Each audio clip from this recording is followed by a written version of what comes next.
ఈ పగటి వేళ ఈ చర్చి ఓపెనింగ్ కార్యక్రమానికి కూడి వచ్చిన మీ అందరికీ ముందుగా శుభాలు ప్రత్యేక వందనాలు తెలియచేస్తూ మిమ్మల్ని వర్తమానం కొరకు ఆహ్వానిస్తున్నాం. అలాగే ఇక్కడున్న స్థానిక సంఘానికి శుభాలు తెలియపరుస్తున్నాం. ఈ సంఘం ఇంకా దినదినం అభివృద్ధి చెందుచు ఒక చెట్టు వలె ఫలిస్తూ ప్రభు రాకడలో ఎత్తబడే సంఘములో ఉండాలని సంఘానికి శుభాలు తెలియపరుస్తున్నాం. ఈరోజు ఒక ప్రత్యేకమైన అంశాన్ని మనం ధ్యానం చేయబోతున్నాం. గుర్తుంచుకోండి, మనం ధ్యానం చేయబోతున్న అంశం ఏంటంటే దేవుని మనస్సులో ఉండుట. దేవుని మనస్సులో ఉండుట. ఈ అంశాన్ని కొంత మనం ధ్యానం చేయబోతున్నాం. వాక్యం కొరకు మన మనసులను సిద్ధం చేద్దాం. పరిశుద్ధ గ్రంథంలో నుండి ముందుగా ఒక వాక్య భాగాన్ని చదివి ధ్యానము లోపలికి వెళదాం. దినవృత్తాంతంలో 2వ గ్రంథం తీయండి. 7వ అధ్యాయము 15-16 వచనాలు చదువుతున్నాం, గమనించండి. దినవృత్తాంతంలో 2వ గ్రంథము 7వ అధ్యాయము 15-16 వచనాలు చదువుదాం. చాలా జాగ్రత్తగా వినాలి. ఈ స్థలమందు చేయబడు ప్రార్థన మీద నా కనుదృష్టి నిలుచును, నా చెవులు ఇక్కడ చేసే ప్రార్థన ఆలకించును. నా పేరు ఈ మందిరమునకు నిత్యము ఉండునట్లుగా నేను ఈ మందిరాన్ని కోరుకొని పరిశుద్ధ పరిచితిని. నా దృష్టియు నా మనస్సును నిత్యము ఈ మందిరం మీద ఉండును. చాలు, దేవునికి స్తోత్రం. ఇక్కడ దేవుడు చెప్తున్న మాట ఏంటంటే, నేను ఈ మందిరాన్ని కోరుకున్నాను. అది నేను ఈ మందిరాన్ని కోరుకున్నాను. తర్వాత ఈ మందిరాన్ని నేను పరిశుద్ధపరిచాను. తర్వాత నా పేరు ఈ మందిరమునకు పెట్టబడును. ఎక్కడ చేయు ప్రార్థన నేను ఆలకిస్తాను. ఎక్కడ చేసే ప్రార్థన మీద నా చెవులించి ఆలకించి జవాబిస్తాను. ఇక్కడికి వచ్చే ప్రజల మీద నా కనుదృష్టి ఉంటుంది, నా మనసు ఉంటుందని దేవుడు చక్కగా వాగ్దానం ఇస్తున్నాడు. అర్థం చేసుకోండి. ఇక్కడ దినవృత్తాంతం 2వ గ్రంథంలో ఈ 7వ అధ్యాయం 15-16 వచనాల్లో నూతన చర్చి గురించి దేవుడిస్తున్న వాగ్దానం ఇది. అది ఆనాడు యెరూషలేము దేవాలయం కట్టబడినప్పుడు దాని గురించి దేవుడు వాగ్దానం ఇచ్చాడు. ఆ వాగ్దానాన్ని ఈరోజు నూతనంగా నిర్మించబడినటువంటి ఈ సంఘంలో, ఈ మందిరంలో మనం జ్ఞాపకం చేసుకుంటున్నాం. ఇది దేవుడిచ్చిన వాగ్దానం. వాగ్దానం చేసిన దేవుడు ఎవరో? నమ్మదగినవాడు. అది మనుషులైతే మర్చిపోతారు, మాట తప్పుతారు, లేకపోతే అబద్ధం చెప్తారు, ఆకర్షిస్తారు, ఆశ పెడతారు. కానీ వాగ్దానం చేసింది దేవుడు, వాగ్దానం చేసిన దేవుడు నమ్మదగినవాడు. అది మనం గుర్తుపెట్టుకోవాలి. కాబట్టి నూతన మందిరమును గురించి దేవుడు వాగ్దానం చేస్తున్నాడు. ఆ వాగ్దానాన్ని ఆయన నెరవేరుస్తాడు. అయితే మరొక విషయం ఏంటంటే, ఈ వాగ్దానములో అనేకమైన అంశాలు ఉన్నాయి. అందులో ఒక అంశాన్ని గురించి ఈ సమయంలో నేను చెప్తాను. వాగ్దానం అంతటి గురించి ఇప్పుడు వివరించడానికి సమయం చాలదు. వాగ్దానంలో ఉన్న అంశాలని నేను చెప్పటం లేదు. ఇక్కడ దేవుడు చేసిన వాగ్దానములో నుంచి ఒక అంశాన్ని మీతో చెప్తా. అర్థం చేసుకోండి చాలు. ఏమిటంటే అంశం, నా మనస్సు నిత్యము ఎక్కడుండును. అది దేవుని మనస్సు ఉండుట. ఇంకా మిగతా మాటలన్నీ ఇప్పుడు వివరించడానికి టైం చాలదు. కాబట్టి ఇప్పుడు ఈ మాట గురించి మనం ఆలోచిద్దాం. దేవుడగు యెహోవా ఆనాడు యెరూషలేము దేవాలయమును గూర్చి ఆ మందిరం ప్రతిష్ఠించబడినప్పుడు వాగ్దానం చేస్తున్నాడు. ఆ వాగ్దానములో ఒక మాట ఏంటంటే, నా మనస్సు నిత్యము ఈ మందిరం మీద ఉండును. అది దేవుడు చెప్తున్నాడు. నా మనస్సు ఈ మందిరంలో ఉండిద్ది అంటున్నాడు. ఓకే, ఇక్కడ మనకు ఒక ప్రశ్న వస్తుంది. ఒక ప్రశ్న ఏంటంటే, దేవుని మనస్సు ఉంటే ఏమిటి, లేక దేవుని మనస్సు ఉంటే ఏం జరిగిద్ది? ఇప్పుడు దేవుడు నిత్యము నా మనస్సు ఈ మందిరం మీద ఉంచుతాను అంటున్నాడు కదా, బాగానే ఉంది. మరి ఇప్పుడు దేవుని మనస్సు ఉంటే ఏంటంట? దేవుని మనస్సు మందిరం మీద ఉంటే ఏం జరుగుతుంది అనే ప్రశ్న మనకు కలగవచ్చు, అంతే కదా.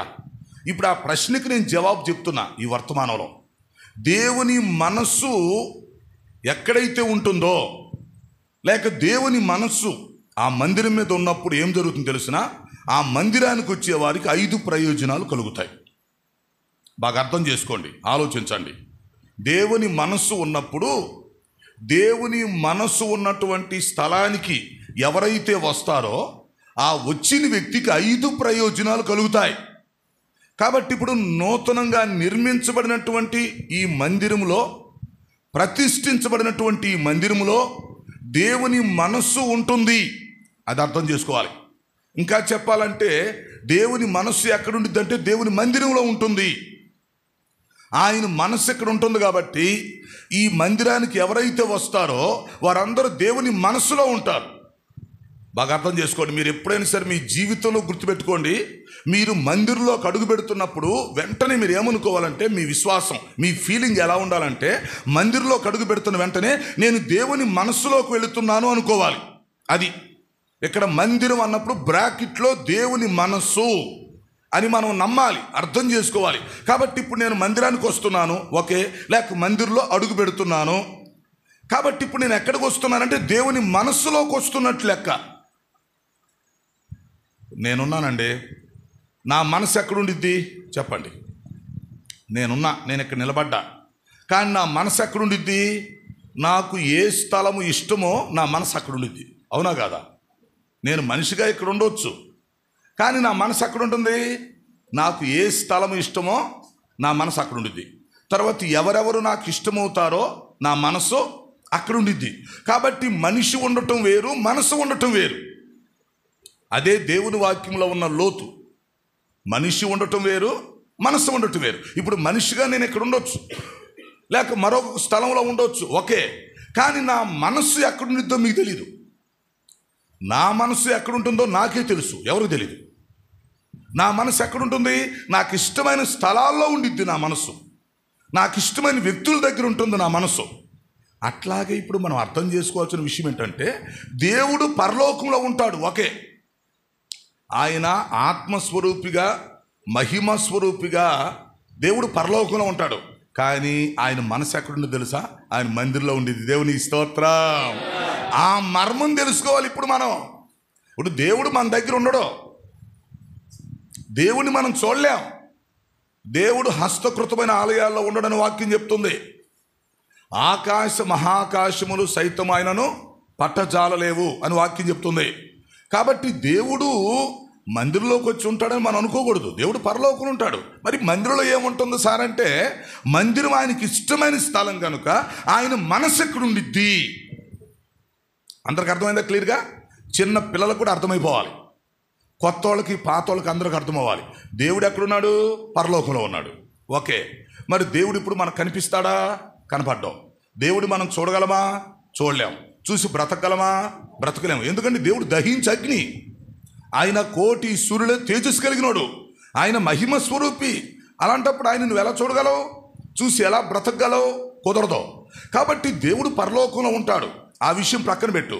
అయితే ఇప్పుడు ఆయన మనస్సును గురించి ఆలోచించాలి. ఆ దేవుని మనస్సు ఆయన మందిరంలో ఉంటుంది. దేవుడేమో పరలోకంలో ఉంటాడు, ఆయన మనసేమో మందిరంలో ఉంటుంది. సో ఇప్పుడు ఎవరైతే మందిరంలోకి వస్తున్నారో, ఇక్కడికి వచ్చి ప్రార్థన చేసుకుంటున్నారో, ఇక్కడికి వచ్చి ఆరాధన చేస్తున్నారో, ఇక్కడ సంఘంలో సభ్యులుగా ఉంటున్నారో, ఇప్పుడు ఏం జరుగుతుందో చెప్పమంటారా? ఈ మందిరంలోకి వచ్చే వారందరూ కూడా దేవుని యొక్క మనస్సులో ఉంటారు. అది ఆయన మనస్సులో ఉంటాం మనం. దేవుడు ప్రత్యక్షంగా మన దగ్గర లేకపోయినా, ఆయన పరలోకంలో ఉన్నా మనం భూలోకంలో ఉన్నా, ఆత్మీయంగా అర్థం చేసుకోవలసిన సత్యం ఏంటంటే, మందిరములో ఆయన మనస్సు ఉంటుంది కనుక మందిరానికి వచ్చే ప్రతి ఒక్కరు కూడా దేవుని మనస్సులో ఉంటారు. నువ్వు మందిరానికి రాకపోతే దేవుడు మనసులో ఉండవు, బయట ఉంటావు నువ్వు. అది అందుకని ప్రతి వ్యక్తి మందిరానికి రావటం నేర్చుకోవాలి. నేను మీకు చిన్న ఉదాహరణ చెప్తా, మీకు అర్థమైంది. ఇప్పుడు ఫోటో తీస్తున్నాం సార్, గ్రూప్ ఫోటో తీస్తున్నాం, ఓకే. మరి గ్రూప్ ఫోటోలు ఎవరు ఉంటారు చెప్పండి? ఎవరు ఉంటారు? గ్రూప్ ఫోటో తీస్తున్నారు. ఓకే, అందులో ఎవరుంటారు? ఆ గ్రూపు దగ్గర ఆ స్థలంలో ఎవరు నిలబడతారో వారే ఆ ఫోటోలో ఉంటారు. మిగతా వాళ్ళు ఉండరు కదా, మనకు తెలిసిన విషయమే కదా. ఇప్పుడు ఆ ఫోటో తీస్తున్నప్పుడు ఆ స్థలంలో ఆ గ్రూప్లో ఎవరు ఉంటారో వాళ్ళే ఆ ఫోటోలో పడతారు. ఇంకా ఆ తర్వాత ఆ ఫోటో చూసినప్పుడు అలా ఏమవుతుంది, ఆ వ్యక్తి గుర్తొస్తాడు, ఆ గ్రూప్ అంతా కనిపిస్తుంది. కరెక్టేనా? కాబట్టి ఒక ఫోటో తీసినప్పుడు అక్కడున్న గ్రూపు ఎలాగా ఆ ఫోటోలో కనిపిస్తారో మందిరానికి వచ్చే ప్రతి ఒక్కడు దేవుని మందిరంలో అంటే దేవుని మనసులో ఉంటారన్నమాట. ఈ సత్యం మనుషులకు తెలియదు. తెలిస్తే లక్షల మంది వచ్చి కూర్చునేవాడు చర్చిలో. ప్రజలకి కొన్ని మర్మాలు తెలియవు, చెప్పేవాళ్ళు లేరు. బైబిల్ అర్థం చేసుకునే జ్ఞానం ప్రజలకు తక్కువైంది. బయట జ్ఞానం తెలిసింది కానీ బైబిల్ జ్ఞానం తక్కువ. కాబట్టి మందిరం అనగానే మనకు ఏం గుర్తుకు రావాలంటే ఇది దేవుని మనస్సు ఉండే స్థలం. ఫోటో తీసేటప్పుడు ఫోటో దగ్గర నేను నిలబడితే ఎలాగా ఆ ఫోటోలో పడతానో, దేవుని మందిరంలోకి నేను వెళ్ళినప్పుడు దేవుని మనస్సులో నేను ఉంటాను. అంటే దేవుడు నన్ను మర్చిపోడు, దేవుడు నన్ను గుర్తుంచుకుంటాడు అని ప్రతి ఒక్కరు అర్థం చేసుకోవాలి. మందిరం అనగా దేవుని మనస్సు ఉండే చోటు, దేవుని సన్నిధి ఉండే చోటు. చాలామందికి తెలియక మందిరం ప్రక్కనే పెట్టుకొని మందిరానికి రారు. కొంతమందికి మందిరం విలువ తెలీదు. ఆదివారం సెలవు పెడతానికి ఇష్టపడరు, ఆరాధనకు రావడానికి ఇష్టపడరు, చర్చిలో కూర్చోడానికి ఇష్టపడరు. వాళ్ళు పని చేసుకొని సంపాదించుకోవాలనుకుంటారు, చివరికి నష్టపోతారు. కానీ నువ్వు మందిరంలో కూర్చున్నప్పుడు దేవుని మనస్సులో ఉంటున్నాను ఆ విశ్వాసం నీకుంటే, ఆ ఫీలింగ్ నీకుంటే సూపర్గా ఉండిద్ది అన్నమాట. అది ఇక ఎవరు మందిరం మానరు. ఇక ఆదివారం చర్చి ఎవరు వదలరు, ఆబ్సెంట్ ఎవరో. అవసరమైతే సెలవు పెట్టేస్తారు, అవసరమైతే లాసప్ అయిపోతారు, కానీ వదలరు. కారణం ఏంటంటే మనుషులకు సరిగా తెలియక, చెప్పేవాళ్ళు లేక, చెప్పిన అర్థం చేసుకోక ఈ పరిస్థితులన్నీ జరుగుతున్నాయి. కనుక ఈరోజు మీరు అర్థం చేసుకోండి. ఆ రోజు యెరూషలేములో దేవాలయం కట్టబడింది. ఓకే, మనం ఎలాగా దేవాలయం కట్టుకున్నామో, ఈ మందిరం కట్టామో, ఆనాడు యెరూషలేములో కూడా దేవాలయం కట్టారు. ఎస్, సొలొమోను రాజు దేవాలయం కడటం జరిగింది. ఓకే, తన పరిపాలనలో 4వ సంవత్సరం దేవాలయం కడటం మొదలుపెట్టాడు. 11వ సంవత్సరం ముగిచ్చాడు. అంటే మొత్తం 7 సంవత్సరాల కాలంలో మందిరం కట్టాడు. అంత గొప్ప రాజుకే యెరూషలేములో దేవాలయం కడటానికి 7 సంవత్సరాలు టైం పట్టి, చూసారా, రాజుగారికి అంత టైం పట్టింది. కనుక మొత్తానికి యెరూషలేములో దేవాలయం కట్టారు, అయిపోయింది. ఆ తర్వాత దేవాలయాన్ని ప్రతిష్ఠించారు, అది అయిపోయింది. ఆ తర్వాత సొలొమోను ప్రార్థన చేశాడు, పెద్ద ప్రార్థన చేశాడు. అది దినవృత్తాంతంలో 2వ గ్రంథంలో మనం చూస్తే 5వ అధ్యాయంలోనేమో యెరూషలేము దేవాలయం ఓపెనింగ్ ఉండిద్ది. తర్వాత చదువుకోండి, 5వ అధ్యాయంలో ఓపెనింగ్ ఉండిద్ది. 6వ అధ్యాయంలో సొలొమోను చేసిన ప్రార్థన ఉండిద్ది. 7వ అధ్యాయంలో దేవుడిచ్చిన జవాబు ఉండిద్ది. ఇప్పుడు కనెక్షన్ అర్థమైంది మీకు? మందిరం కట్టేశారు, అయిపోయింది, ముగిచ్చేశారు, అయిపోయింది. తర్వాత మందిరం ప్రతిష్ఠించేశారు. 5వ అధ్యాయంలో ప్రతిష్ఠించుట. వెంటనే షెకీనా మేఘం మందిరం మీదకి దిగొచ్చేసింది. యాజకులు అక్కడ సేవ చేయడానికి నిలవలేకపోయారు. దేవుని మహిమ వచ్చేసరికి అందరూ బయటకు వచ్చేసారు తట్టుకోలేక. అంటే అంత అద్భుతంగా ఉంది ఆ మందిరం. అప్పుడు 6వ అధ్యాయంలో ఏం చేశాడంటే సొలొమోను మోకాళ్ళు వేసి ప్రార్థన చేశాడు. ఒక రాజు అయి ఉండి దేవుడి దగ్గర ఎంత తగ్గించుకున్నాడో చూడండి. ప్రజలందరూ చూస్తుండగా పెద్ద స్టేజీ కట్టి ఆ స్టేజీ మీద నిలువు మోకాళ్ళు వేసి 2 చేతులు పైకెత్తి ప్రార్థన చేశాడు. అది 6వ అధ్యాయంలో మీరు చూడవచ్చు. ఓ ఆకాశమందున్న దేవా, నేను ఒక మందిరం కట్టానయ్యా, అయినా ఈ మందిరం నీకు ఏ పాటిది? ఆకాశం నా సింహాసనం, భూమి నా పాదపీఠం అన్నావే, నేను కట్టిన మందిరం ఏ పాటిది? హస్తకృతమైనటువంటి ఆలయాలలో నువ్వు నివసించనని చెప్పావు కదా, మరి ఈ మందిరం నీకే పాటిది? కాబట్టి ఈ మందిరాన్ని నేను కట్టాను, నువ్వు అంగీకరించు. ఈ మందిరాన్ని అంగీకరించయ్యా, నువ్వు ఇక్కడ చేసే ఆరాధన నువ్వు అంగీకరించు, ఇక్కడికి వచ్చే ప్రజలను నువ్వు అంగీకరించు. ఇది సొలొమోను ప్రార్థన. ఈ మందిరాన్ని అంగీకరించు, ఇక్కడ జరిగే ఆరాధన అంగీకరించు, ఇక్కడికి వచ్చే ప్రజలను కూడా నువ్వు అంగీకరించు, సహాయం చెయ్యయ్యా అని 6వ అధ్యాయంలో ప్రార్థన చేస్తే 7వ అధ్యాయంలో సొలొమోనుకు దేవుడు జవాబిచ్చాడు. దేవునికి స్తోత్రం. ఆ నూతన మందిరంలో ఆ ఓపెనింగ్ సందర్భంలో సొలొమోను ప్రార్థన చేసిన వెంటనే దేవుడు జవాబిచ్చాడు. ఎంత అద్భుతం! అప్పుడు దేవుడు వాగ్దానం చేశాడు, ఆ మందిరాన్ని గురించి వాగ్దానం చేశాడు. ఓకేనా? ఆ వాగ్దానంలో చాలా అంశాలు ఉన్నాయి. అందులో ఒక అంశాన్ని నేను ప్రస్తావిస్తున్నా ఇప్పుడు. అక్కడ దేవుడు చేసిన వాగ్దానంలో కొన్ని అంశాలు ఉన్నాయి. అందులో ఒక అంశం ఏంటంటే, నా మనస్సు నిత్యము ఈ మందిరం మీద ఉండును. అది నా మనస్సు నిత్యం ఇక్కడ ఉంటానయ్యా, పెడతానయ్యా సొలొమోను, నేను పరలోకంలో ఉన్నప్పటికీ నా మనస్సుని ఈ మందిరంలో ఉంచుతాను అన్నాడు. ఎంత సంతోషం! ఈరోజు దేవుడు మనతో అదే చెప్తున్నాడు. ఇది దేవుని మందిరం, ఇది దేవుని కొరకు ప్రతిష్ఠించబడింది. ఇక్కడ ప్రార్థనలు జరుగుతాయి, ఆరాధన జరుగుతుంది, వాక్యోపదేశం జరుగుతుంది, క్రమంగా ఉంటుంది. ఇక్కడ దేవుని మనస్సు ఉంటుందని మీరు అర్థం చేసుకోండి. కాబట్టి ఈ మందిరంలోకి మీరు ఎప్పుడైనా వస్తున్నప్పుడు వెంటనే మీకు ఒక ఆలోచన రావాలి. ఏంటంటే, నేను మందిరంలోకి వెళ్తే దేవుని మనస్సులో ఉంటాను. దేవుని మనస్సులో ఉంటే ఇక దేవుడు నన్ను ఏం చేస్తాడు? గుర్తుపెట్టుకుంటాడు, మర్చిపోడు. కొన్నిసార్లు అండి మనం కళ్ళతో చూస్తాం, వాళ్ళని మర్చిపోతాం. అర్థమైందా? మనుషుల్ని కళ్ళతో చూస్తాం, మర్చిపోతాం. లేక కొన్నిసార్లు వాళ్ళతో మాట్లాడతాం, మర్చిపోతాం. కానీ కొంతమందిని మర్చిపోము. ఎప్పుడు తెలుసా? మన మనస్సులో కానీ వాళ్ళు ఉంటే మర్చిపోం. కరెక్టా కాదా అమ్మ? కరెక్టేనా? కళ్ళతో చూసిన వాళ్ళు మర్చిపోతాం, లేదా కొద్దిసేపు మాట్లాడిన వాళ్ళని మర్చిపోవచ్చు. మర్చిపోకుండా ఉండే పద్ధతి ఒకటి ఉంది. ఏంటి? ఆ వ్యక్తి మనస్సులో కానీ మనం ఉంటే ఎన్ని సంవత్సరాలైనా కూడా ఆ వ్యక్తి గుర్తుంటాడు. అదే మనస్సులో ఉండుట అంటే. కాబట్టి ఇప్పుడు మందిరం అనగా ఈరోజు గుర్తుపెట్టుకోండి, దేవుని మనస్సు. కనుక మందిరానికి వచ్చే ప్రతి ఒక్కరూ దేవుని మనస్సులో ఉంటారు. దేవుని మనస్సులో ఉంటారు గనుక దేవుడికి వారిని మర్చిపోయే ప్రసక్తే ఉండదు. అంటే ప్రపంచంలో ఉన్న మనుషులందరూ లెక్క వేరు, మందిరానికి వచ్చేవాళ్ళు లెక్క వేరు. మందిరానికి వచ్చిన వాళ్ళు ఏంటి? దేవుని మనస్సులో ఉన్నట్టు లెక్క. ఇంకా దేవుడు వాళ్ళని మర్చిపోడు. మందిరానికి రానోడు బయటోడు. వాళ్ళని దేవుడు గుర్తుంచుకుంటాడు, లేకపోతే లేదు. వాళ్ళ లెక్క వేరు. కానీ నువ్వు మందిరానికి వస్తున్నప్పుడు ఏమైనావు? నువ్వు దేవుని మనస్సులో ఉంటున్నావు. ఇక మనస్సులో ఉన్నప్పుడు మర్చిపోయే ఛాన్స్ లేదు. అందుకనే దేవుని మందిరాన్ని ప్రేమించాలి, మందిరానికి రావటం నేర్చుకోవాలి, మందిరంలో నమ్మకంగా ఉండాలి, స్థిరంగా ఉండాలి. ఓకే, సరే, ముఖ్యమైన ప్రశ్న జవాబు ఏమిటి? పాస్టర్ గారు మందిరం దేవుని మనస్సు అని చెప్పారు, బాగానే ఉంది. మందిరంలోకి వస్తే దేవుని మనస్సులోకి వచ్చినట్టు అని మీరు చెప్పారు. దేవుని మనస్సులోకి వస్తే ఆయనకు మర్చిపోవడం చెప్తున్నారు, సూపర్గా ఉంది. అయితే ఇప్పుడు ప్రశ్న ఏంటంటే, మరి ఇప్పుడు మందిరానికి వస్తే లేక దేవుని మనస్సులో ఉంటే ప్రయోజనం ఏంటి? దేవుని మనస్సులో ఉంటే ఏం జరిగిద్ది అంటే, ఇక్కడ మీకు 5 విషయాలు చెప్తా. నేను వాటిని వివరించను కానీ క్లుప్తంగా చెప్పి గుర్తు చేసి ముగిస్తా.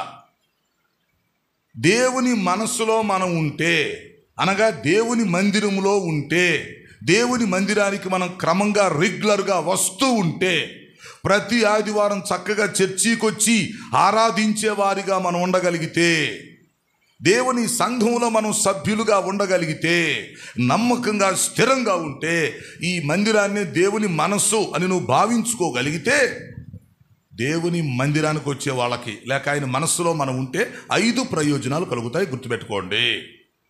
క్లుప్తంగా చెప్తున్న. 1, మొట్టమొదటి ప్రయోజనం ఏంటంటే, దేవుని మనస్సులో ఉన్న వారిని చనిపోయేలోపు దేవుడు ఏదో ఒకరోజు వారిని రక్షిస్తాడు. కొంతమంది వెంటనే రక్షించబడవచ్చు, కొంతమంది ఆలస్యంగా రక్షించబడవచ్చు, కొంతమంది దీర్ఘకాలంలో రక్షించబడవచ్చు, కొంతమంది మరణించే లోపు రక్షించబడవచ్చు. అంటే మొత్తానికి దేవుని మనస్సులో ఉన్నవాడిని దేవుడు ఎవరిని వదలడం. చూసారు అంత పెద్ద సీక్రెట్ బయటకు వచ్చిందో? 5 ప్రయోజనాలు చెప్తున్నాను. మొదటి ప్రయోజనం, దేవుని మనస్సులో ఉన్న ప్రతి వ్యక్తిని దేవుడు ఖచ్చితంగా రక్షిస్తాడు. అంటే అతని ఆత్మను రక్షిస్తాడు. దాని అర్థం ఏంటి అంటే, మనం మందిరానికి క్రమంగా వస్తుంటే ఖచ్చితంగా దేవుడు ఏం చేస్తాడు? మనల్ని మర్చిపోకుండా గుర్తుపెట్టుకొని రక్షించడం జరిగింది. కొంతమంది వెంటనే రక్షణ పొందవచ్చు, మందిరానికి వచ్చిన వెంటనే కొంతమంది రక్షించబడతారు, అవునా? కొంతమంది కొంతకాలం తర్వాత రక్షించబడవచ్చు, లేదా కొంతమంది దీర్ఘకాలం తర్వాత, చాలా టైం తర్వాత ఎప్పుడో రక్షించబడవచ్చు. కొంతమంది వాళ్ళు మరణించేలోపు రక్షణ పొందవచ్చు. మొత్తానికి మందిరానికి వచ్చిన దేవుడు వదలడు. అది మందిరం అంటే దేవుని మనస్సు కనుక మందిరానికి వచ్చినోడిని దేవుడు నరకానికి పంపడం. ఆ వ్యక్తిని ఏదో ఒక విధంగా దేవుడు రక్షించడానికి ప్రయత్నిస్తాడు. అతని ఆత్మ రక్షించబడింది. ఈ విషయాలని మనం ప్రపంచానికి చెప్పాలి. ఎందుకంటే ప్రపంచానికి ఈ విషయాలు చెప్పేవాళ్ళు తక్కువయ్యారు. ఇంతలోతు దేవుడు ఆలోచన చేయరు. కనుక మనం తెలుసుకొని ఇతరులకు చెప్పాలి. నువ్వు మందిరానికి రానానా బాబు, నువ్వు రాయ్యా, అమ్మా నువ్వు రామ్మా, నువ్వు మందిరానికి వస్తే దేవుని మనస్సులో ఉంటావు. అంటే దేవుడు నిన్ను మర్చిపోడు, ఏదో ఒక రోజు నిన్ను ఖచ్చితంగా రక్షిస్తాడు, నువ్వు రక్షించబడతావు అని చెప్పాలి. నెంబర్ 1 అది. సో ఇప్పుడు దేవుని మనస్సులో ఉంటే మొదటి ప్రయోజనం ఏంటి? ఏదో ఒక రోజు ఆయన ఖచ్చితంగా మనల్ని రక్షిస్తాడు. నెంబర్ 1. రెండవది, దేవుని మనస్సులో ఉండటం వల్ల ఏమైందంటే ఏదో ఒక రోజు ఖచ్చితంగా ఆ వ్యక్తి పరిశుద్ధాత్మను పొందుకుంటాడు. చూసారా అంత అద్భుతమా? ఎందుకంటే మనస్సు అనేది దేవుని మందిరం కనుక ఈ వ్యక్తి క్రమంగా మందిరానికి వస్తున్నాడు కనుక, మందిరంలో కుదురుగా ఉంటున్నాడు కాబట్టి, మందిరంలో స్థిరంగా ఉంటున్నాడు కనుక, నమ్మకంగా ఉంటున్నాడు కనుక, రెగ్యులర్గా ఉంటున్నాడు కనుక ఏం జరిగిందంటే ఖచ్చితంగా ఆ వ్యక్తి దేవుని ఆత్మను పొందుకుంటాడు. ఒకవైపు ఏమో ఆత్మరక్షణ పొందుకుంటాడు, రెండవది దేవుని ఆత్మను కలిగి ఉంటాడు. అంటే దేవుడు ఆ వ్యక్తికి పరిశుద్ధాత్మను అనుగ్రహిస్తాడు. దేవుడు తన సంఘాన్ని వదలడం, తన మందిరానికి వచ్చేవారిని వదలడం. ఎందుకంటే అపోస్తుల కార్యాలు 20:28 లెక్క ప్రకారం దేవుడు తన స్వరక్తం ఇచ్చి సంపాదించుకున్న తన సంఘాన్ని ఎందుకు వదులుకుంటాడు? వదులుకోడు. కాబట్టి వారికి రెండవది పరిశుద్ధాత్మనిస్తాడు. దేవుని మనస్సులో ఉంటే మనకు పరిశుద్ధాత్మ అనుగ్రహించబడతాడు. మూడవది, దేవుని మనస్సులో మనం ఉంటే, అనగా మందిరానికి వస్తుంటే, మూడవది దేవుడు ఖచ్చితంగా మనలను ఆశీర్వదించే వ్యక్తిగా ఉంటాడు. ఆయన నిన్ను తలగా ఉంచుతాడు కానీ తోకగా ఉంచడు. ఆయన నిన్ను హెచ్చించేవాడుగా ఉంటాడు. యెహోవా ఆశీర్వాదము ఎన్నటన్నటికీ అది ఆశీర్వాదముగా ఉండును. కనుక మందిరానికి వచ్చినోడు నష్టపోయినోడు ఎవడు లేడు ఈ భూమి మీద. మందిరానికి రాకుండా దరిద్రమైపోయిన వాళ్ళు ఉన్నారు, కానీ మందిరానికి వచ్చి నష్టపోయినోడు మీరు ఒకరిని చూపించండి. మందిరానికి వస్తే నష్టం వచ్చిందండి, మందిరానికి వస్తే శాపం వచ్చిందండి, మందిరానికి వస్తే కీడు వచ్చిందండి అని మీరు ఒక వ్యక్తిని చూపించండి చేత అయితే. ప్రజలు ఆలోచించాలి. మందిరానికి వస్తే అది దేవుని మనసులో ఉన్నట్టే లెక్క. కాబట్టి మూడవది, ఆ వ్యక్తి ఆశీర్వదించబడతాడు, హెచ్చించబడతాడు. నాలుగవది, మందిరానికి వచ్చినప్పుడు ఏం జరుగుతుందో తెలుసునా? దేవుని మనసులో మనం ఫిక్స్ అయిపోయి ఉంటాం కనుక శారీరకంగా మానసికంగా ఎలాంటి జబ్బులు వచ్చినా సరే దేవుడు మనల్ని స్వస్థపరిచేవాడుగా ఉంటాడు. అంటే దేవుని అనుమతి లేకుండా మందిరానికి వచ్చేవాడు ఎవడు సావడం. మీరు అర్థం చేసుకోవాలి. కొన్ని విషయాలు మతిపోయిద్ది అన్నమాట. కొన్ని విషయాలు ఆలోచిస్తుంటే మతిపోయిద్ది. మందిరం అంటే దేవుని మనస్సు, ఓకే. మందిరానికి వచ్చేవాళ్ళు అంటే దేవుని మనసులో ఉన్నవాళ్ళు, ఓకే. మరి ఇప్పుడు దేవుని మనసులో ఉంటే ఏమైంది? ఆ వ్యక్తి శారీరకంగా స్వస్థ పొందుతాడు, మానసికంగా స్వస్థ పొందుతాడు. ఒక్క మాటలో చెప్పాలంటే అసలు దేవుని అనుమతి లేకుండా చావడు ఆ వ్యక్తి. మరణం వచ్చిద్ది, కానీ దేవుడు ఇంకా ఆ వ్యక్తిని తీసుకుందాం అనుకున్నప్పుడే తీసుకుంటాడు. ఆ వ్యక్తి మధ్యలో మరణించడాలు ఉండవు. అంటే దేవుని చిత్త ప్రకారం మరణిస్తాడు అది. కాబట్టి దేవుడు మనల్ని నాలుగోది స్వస్థపరిచేవాడుగా ఉంటాడు. ఎంత గొప్ప విషయం! శారీరక స్వస్థత, మానసిక స్వస్థత ఆయన ఇచ్చేవాడుగా ఉంటాడు. ఐదో ప్రయోజనం ఏంటంటే ప్రియులారా, ఎప్పుడైతే నువ్వు దేవుని మనస్సులో ఉంటావో, ఇది ఇంపార్టెంట్, గుర్తుపెట్టుకోండి. ఎప్పుడైతే దేవుని మనస్సులో ఉంటావో నీ గురించి ఆయన పర్సనల్ కేర్ తీసుకుంటాడు. ఐదవది పర్సనల్ కేర్ అంటే వ్యక్తిగత శ్రద్ధ. నువ్వు ఆయన మందిరానికి వచ్చిన రోజు నుంచి నువ్వు మరణించేంత వరకు నీ విషయాల్లో ఆయన శ్రద్ధ తీసుకుంటాడు. నీ విషయాలు ఆయన జోక్యం చేసుకుంటాడు. తన కుమారుడుగా, తన కుమార్తెగా నిన్ను భావించుకొని నీ విషయాల్లో ఆయన శ్రద్ధ తీసుకుంటాడు. ఇప్పుడు తల్లిదండ్రులు చిన్నపిల్లల పట్ల ఎట్లా శ్రద్ధ తీసుకుంటున్నారో మనం కూడా క్రమంగా మందిరానికి వస్తుంటే, క్రమంగా సంఘానికి వస్తూ ఉంటే, దేవుని ఆరాధిస్తూ ఉంటే ఏమైందో తెలుసునా? దేవుడు మనలను తన మనసులో పెట్టుకొని మన గురించి ఆయన శ్రద్ధ తీసుకుంటాడు. అది ఈ చిన్నపిల్లల విషయంలో తల్లిదండ్రులు ఎంతో శ్రద్ధ తీసుకుంటారు. అట్లాగే దేవుడు కూడా ఏం చేస్తాడు? తన మనస్సులో ఉన్న వారందరి గురించి ఆయన శ్రద్ధ తీసుకుంటాడు. ఎంత గొప్ప విషయం అది! కనుక నువ్వు మందిరానికి వస్తే సూపర్. నువ్వు మందిరానికి వచ్చిన దినం మొదలుకొని ఈ జీవితకాలం అంతా, ఈ లోకంలో బ్రతికినంత కాలం నీ గురించి ఆయన పర్సనల్ కేర్ తీసుకుంటాడు. నీ గురించి ఆయన రిస్క్ తీసుకుంటాడు.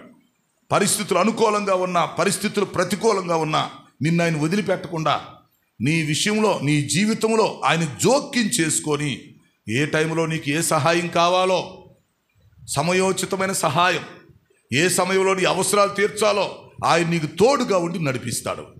అందువల్ల ప్రియులారా, దేవుని మనసులో ఉన్నవారికి ముఖ్యముగా ఈ 5 ప్రయోజనములు కలుగును.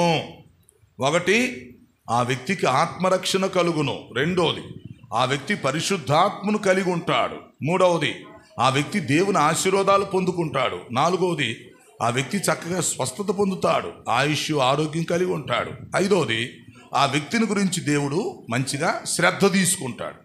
ఇంకా అతని గురించి కేర్ తీసుకుంటాడు దేవుడు.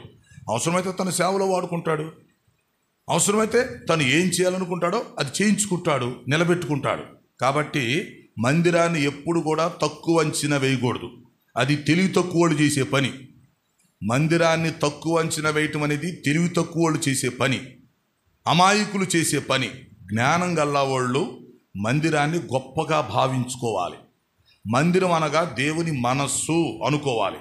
నువ్వు మందిరానికి వస్తున్నప్పుడల్లా దేవుని మనసులోకి వస్తున్నట్టుగా భావించుకోవాలి. నువ్వు దేవుని మనసులో ఉంటావు కనుక ఇక ఆయన నిన్ను మర్చిపోడు, నిన్ను గుర్తుంచుకుంటాడు.